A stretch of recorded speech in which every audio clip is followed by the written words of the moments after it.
चलिए सुनिए इधर क्या बताएंगे आज फिजिक्स में, क्लास 9 के फिजिक्स में रैखिक वेग और कोणीय वेग में संबंध है ना। तो रैखिक वेग किसको कहेंगे, कोणीय वेग किसको कहेंगे।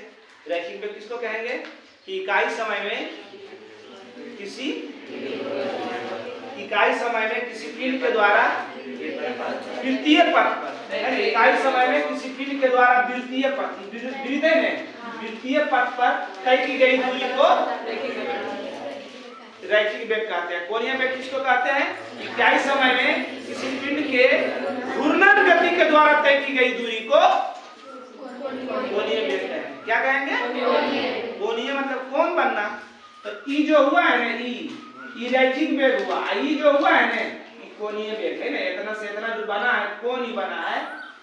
तो ई कोण बना है तो थीटा, कोण को कौन चीज से इंडिकेट करते हैं, थीटा से है ना। तो थीटा हुआ तो इतना दूरी हुआ कि नहीं, ये दोनों के बीच में इतना दूरी है कि नहीं। इसलिए थीटा का मान जो हमेशा किसमें लाना चाहिए, रेडियन में। थीटा के मान हमेशा रेडियन में होती है ना। क्या है कि कोण बनने में भी इधर देखिए, कोण बनने में भी इतना दूरी हुआ कि नहीं। तो वही लिखे, माना कि वृत्ताकार पथ की त्रिज्या r वस्तु A से चलकर t समय में B पर पहुंचती है। वृत्ताकार पथ पर तय की गई दूरी को s और कोणीय दूरी को थीटा कहते हैं, है ना। ये समझो हो गया। ये विस्थापन है ना, विस्थापन बोलो या दूरी बोलो। आई हो गया थीटा, मतलब इतना दूर चला। कोण के मतलब कोण बना रहा है तो इतना दूर चले कि नहीं, है ना। दू रेखा जिस बिंदु पर मिलती है, वनिष्ठ बिंदु के बने आकृति को, तो ये इतना दूर जो बन रहा है ये आकृति को, ये भी तो इतना से इतना दूरी न हुआ। ये भी ऐसे घूम रहे हैं, वो भी दूरी हुआ। एक कोण के माध्यम से तो ये भी दूरी हुआ है कि नहीं। दोनों क्या है, दूरी है। समझ गया। अब जिसके बीच में संबंध है उसका क्या करना है, सूत्र लिख लीजिए। क्या है पहले,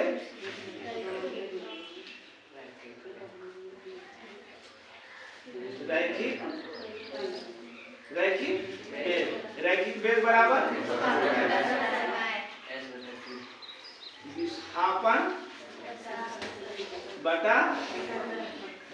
बटा समय, है ना। रैखिक वेग को कौन सी इंडिकेट करते हैं, कौन सी से, v से। अब विस्थापन को s से, और समय को t से। समीकरण कोई दिक्कत नहीं सर। अब रैखिक वेग के काम हो गया, अब किसका करना है,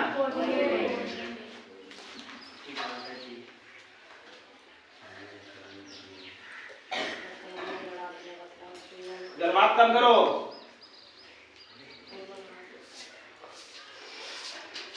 कोणीय वेग क्या होता है,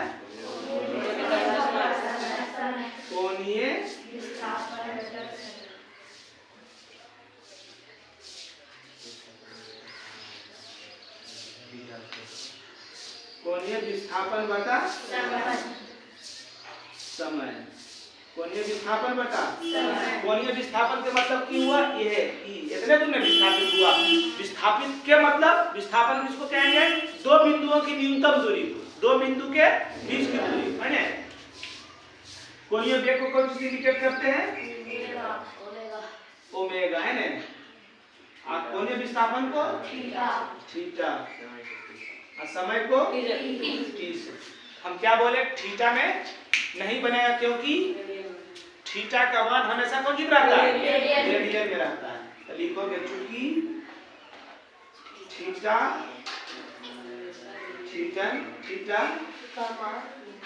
हमेशा रेडियन में रहता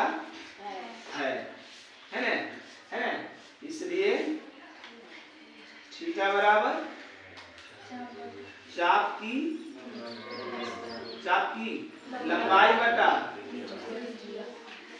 त्रिज्या। चाप की लंबाई को L से, त्रिज्या को L में लंबाई को कौन चीज नापते हैं, दूरी बटा आर। किसका मान आ गया? थीटा का मान आ गया। अब थीटा का मान समीकरण 2 में है ना, इसको समीकरण 2 मान लीजिए। समीकरण 2 में थीटा का मान रखने पर, थीटा का मान रखने पर है ना, तो समीकरण 2 क्या है?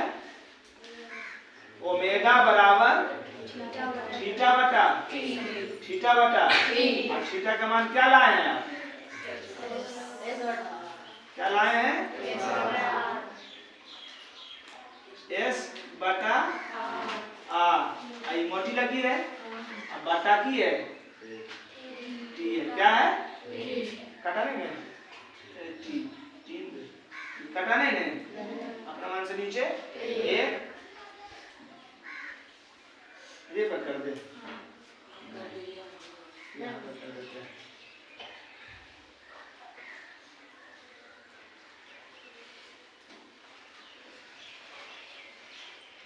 या इसलिए पहुंची ओमेगा बराबर क्या हो जाएगा? मल्टीप्लाई के साथ ऊपर पहले एस बटाया एस बटा आर गुना एक मल्टीप्लाई के साथ ऊपर आई टी नीचे।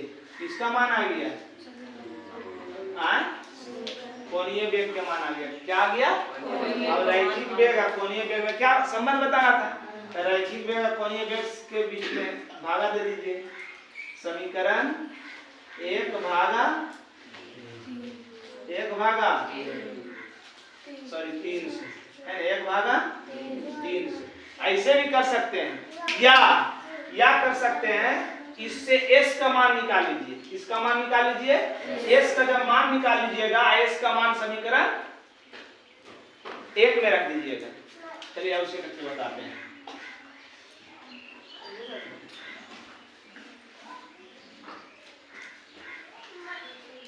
s गुना 1 करेंगे बटा r गुना t है ना, 3 7 3 गुना, इसलिए s बराबर ओमेगा गुना r गुना t।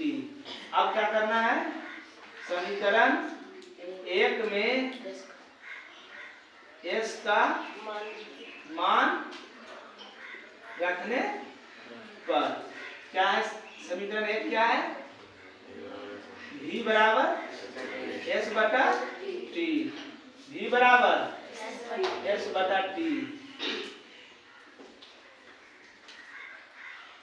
v बराबर s के मान क्या निकाले हैं आप? ओमेगा गुना r गुना t, अब बटा टी आई टी खत्म, इसलिए की आ गया v बराबर ओमेगा गुना r। यही तो आपको लाना था, टी। इसको हिंदी में लिख सकते हैं, हिंदी में इसको लिख सकते हैं। v को क्या से इंडिकेट करते हैं? रैखिक वेग बराबर